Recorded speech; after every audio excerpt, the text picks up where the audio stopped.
Assalamualaikum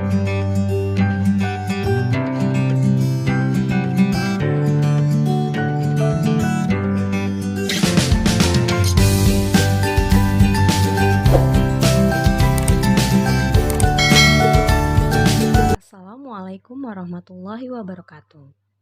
Halo, berjumpa kembali di video pembelajaran bahasa Indonesia. Sebelum kita mulai belajar, mari kita bersama-sama membaca doa terlebih dahulu agar kegiatan kita hari ini dapat berjalan dengan lancar. Berdoa, mulai. Berdoa cukup?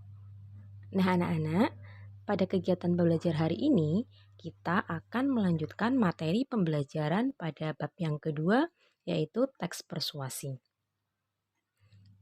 Pada pertemuan yang lalu, kalian sudah mengenal tentang pengertian, jenis-jenis, kemudian struktur dan ciri kebahasaan teks persuasi. Nah, pada kegiatan hari ini, kita akan melanjutkan pada materi yang ketiga, yaitu 1. Menyimpulkan isi teks persuasi. 2.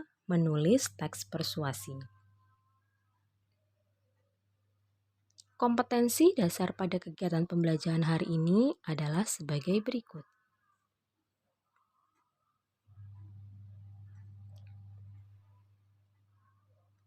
Kita mulai pada materi yang pertama, yaitu menyimpulkan isi teks persuasi.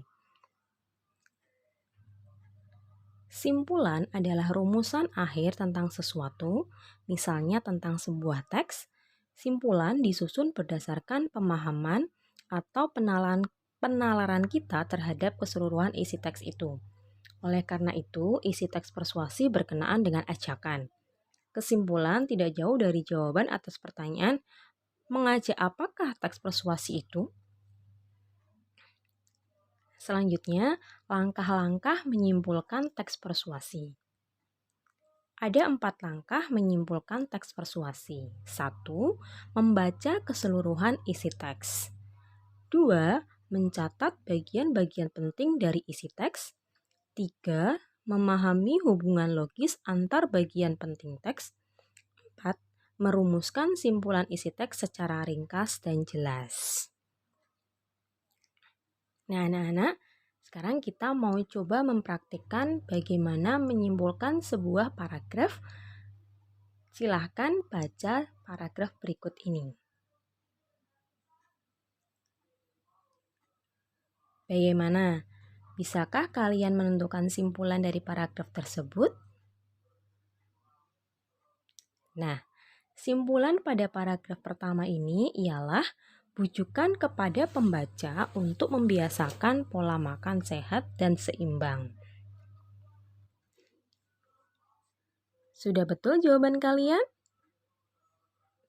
Bagus sekali anak-anak. Nah, jika belum bisa, sekarang kita lanjutkan pada contoh yang kedua. Betapa sulitnya seorang pecandu rokok untuk menghentikan kebiasaan merokoknya.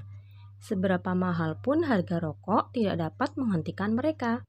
Misalnya di Malaysia, harga 20 batang rokok dapat setara dengan 5% pendapatan buruh kasar. Di Shanghai, Cina, petani perokok menghabiskan uang untuk membeli rokok lebih banyak daripada yang dipakai untuk membeli gandum, daging, dan buah-buahan sebagai kebutuhan utama mereka. Nah, kira-kira apa kesimpulan paragraf tersebut?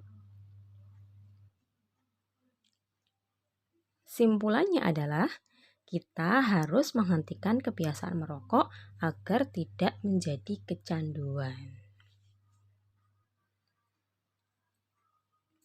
Nah, setelah tadi kita mencoba menyimpulkan paragraf teks persuasi, sekarang adalah materi yang kedua, menulis teks persuasi. Langkah-langkah menyusun atau menulis teks persuasi. 1. Menentukan tema atau bujukan utamanya. 2. Mencatat perincian-perincian yang mengarahkan pada ajakan itu yang berupa fakta dan pendapat. 3. Menyusun pendapat, fakta, dan rumusan ajakan sesuai dengan struktur teks persuasi. 4.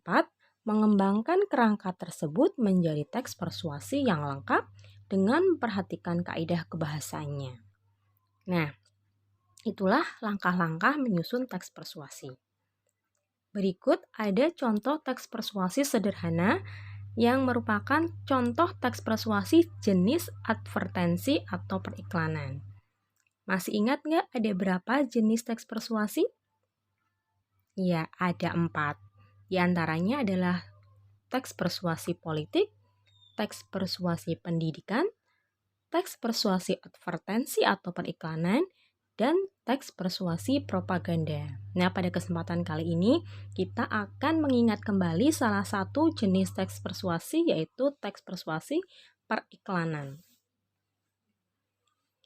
Mengkonsumsi susu adalah kebutuhan setiap individu, sebab susu mengandung banyak kalsium dan protein yang dibutuhkan tulang dan gigi. Selain itu, susu juga akan meningkatkan kesehatan tubuh dan menjaganya dari penyakit. Fresh milk memiliki semua itu. Kalsium dan protein yang terkandung dalam fresh milk akan sangat bermanfaat untuk tubuh Anda. Selain itu, vitamin dan mineral dalam fresh milk juga tidak kalah pentingnya. Maka dari itu, ganti produk susu Anda sebelumnya dengan fresh milk dan dapatkan kandungan gizi yang lebih baik dibanding dengan produk susu lainnya. Nah, kira-kira apa ya yang sedang diiklankan pada teks ini? Iya, betul. Yang diiklankan adalah susu dengan merek Fresh Milk. Jadi, penulisnya menyampaikan kelebihan susu fresh milk dibandingkan susu-susu yang lain, dan tujuannya adalah supaya orang yang membaca teks tersebut tertarik dan akhirnya nanti mengkonsumsi susu merek Fresh Milk. Nah, itu adalah contoh teks persuasi periklanan. Kalian bisa juga melihat contoh-contoh teks persuasi lain dari berbagai sumber, bisa dari buku paket ataupun dari internet. Nah, jika kalian sudah melihat contoh tadi, sekarang kalian bisa mengerjakan tugas latihan di rumah. Latihan menulis teks persuasi kali ini, kalian diminta untuk membuat sebuah teks persuasi periklanan atau advertensi seperti contoh yang sudah kalian baca barusan. Pilihlah produk yang akan kalian promosikan. Dari 1 sampai 5, pilihlah salah satu tema tersebut, kemudian tuliskanlah 2 paragraf untuk mengiklankan produk tersebut.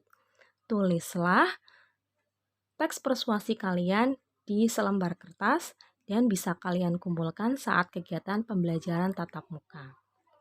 Jika ada pertanyaan, kalian bisa tanyakan melalui WhatsApp.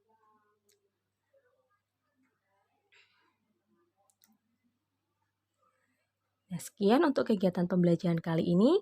Semoga kalian bisa menyerap semua ilmu yang ada dalam video pembelajaran kali ini. Sampai bertemu pada kegiatan pembelajaran berikutnya. Wassalamualaikum warahmatullahi wabarakatuh.